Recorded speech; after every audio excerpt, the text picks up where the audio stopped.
I hope it passes Donnie Muster because I started this early last week and it wasn't working, and now I think it's in a better place. So Okay. Oh, yeah. good. And it's Okay. very of the moment if you are looking for a comical antidote to politics, this I'm your girl, I hope. Maybe good right now for Yeah. sure. Okay. Yeah.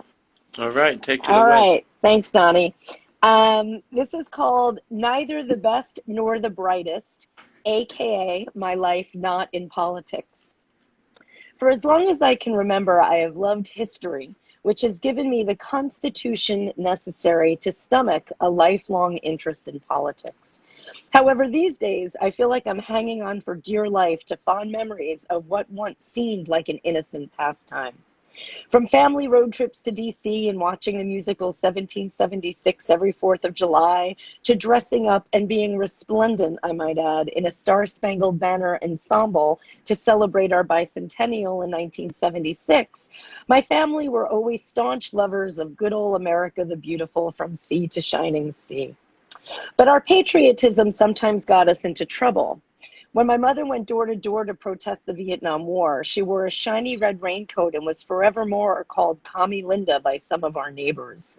Then, after I was the only kid who supported Jimmy Carter for re-election, I just loved his energy speech. I was homesick the day President Reagan was shot and was actually and absurdly accused by more than one sixth grader of being the psycho who did it. More recently, the election of 2016, the Macbeth of the political theater, in that it's still hard to talk about, was one of the most fervent voting moments of my life.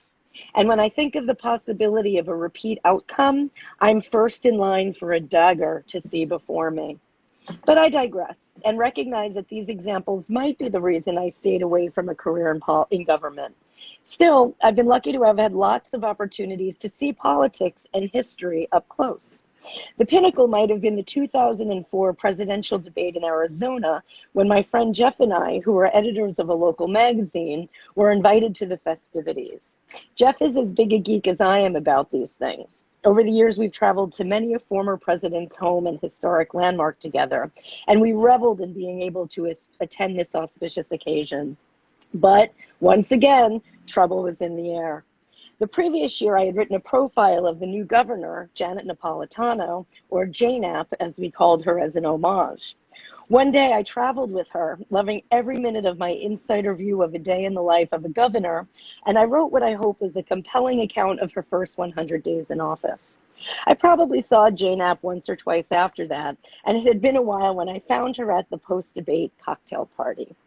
Jeff and I stood at a high-top table, sipping drinks and getting whiplash watching the politicos and pundits all around us. When I went to the bar for our next round, Buffalo's own Tim Russert sidled up beside me to order his signature Rolling Rock beer. There we were, just the two of us, Tim and me, the son of Big Russ and venerable host of Meet the Press, who had coined one of the most famous and consequential phrases of the then brand new 21st century. Florida, Florida, Florida. I was in history heaven, and not wanting to let such a moment pass without comment, I said the dumbest thing I could think of.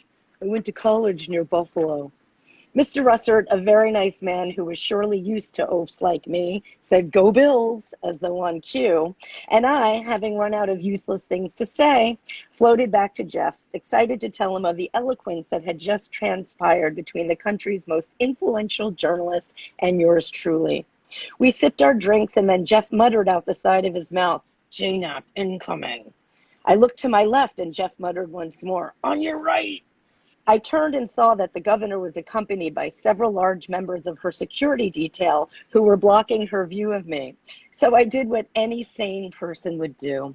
I overdid some pretend laughter, doubling over as though trying out for a role in a silent film to ensure that she'd see me. And you know what? She did. Jane App stopped right in front of me and did the damnedest thing. She squatted, held out her arms as though nervously riding a surfboard. Then, in a voice as deep as mine, she said, "Leah!" But it came out kind of like, "Hooah!" reminding me of Al Pacino's Academy Award-winning catchphrase in Scent of a Woman. Naturally, I feigned surprise at seeing her, then shook her hand as her detail scanned the area for any possible threats to their charge. I introduced her to Jeff, and then poof, she was gone. But I was enchanted by her remarkable greeting and wanted to remember it for posterity. So I looked at Jeff, knelt a little, rode the surfboard myself, and, in a voice as deep as the governor, said, "Hooah!" It was all innocent enough, although I hadn't realized that Jeff had just taken a sip of his gin and tonic, and I got him. I mean, I really got him.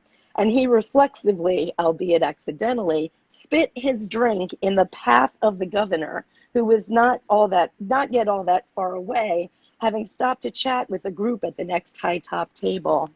I watched in horror as Jeff's projectile sought a place to land. It was the slowest damn slow-mo you ever did see. As slow as is a Zapruder film and just as foreboding. And time really did stand still. Jeff let out a panicked, "Oh no," that transcended time and space, just as the governor moved ever so slightly. Yes, luck had intervened at the last possible moment and saved the proverbial day.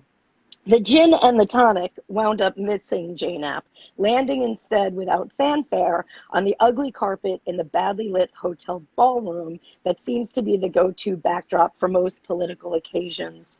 The 21st governor of the Grand Canyon State walked away, entirely unaware of what had almost befallen her, and, for Jeff and me, what could have been a very bad time indeed. I am happy to report, however, that J-Nap has gone on to continue having an illustrious career, while I'm here telling this story. But I am not happy to report that my love of politics is not quite the same as it was back then. These days, every day seems like that bare-knuckle, brute force struggle my friend Tim Russert issued it as a clarion call. Florida, Florida, Florida. And I am beside myself with the possibility that we'll find ourselves in that place once more come November. As Americans, our politics are meant to be the means by which we build a more perfect union. And our entire history, the good, the bad, and the ugly, is meant to serve as a guide for the creation of that more perfect union. And so, with the sheer preservation of our deeply troubled yet ever hopeful country on the ballot this year, I will say, out damn spot, and once more and forever, I will vote. And that's my life not in politics.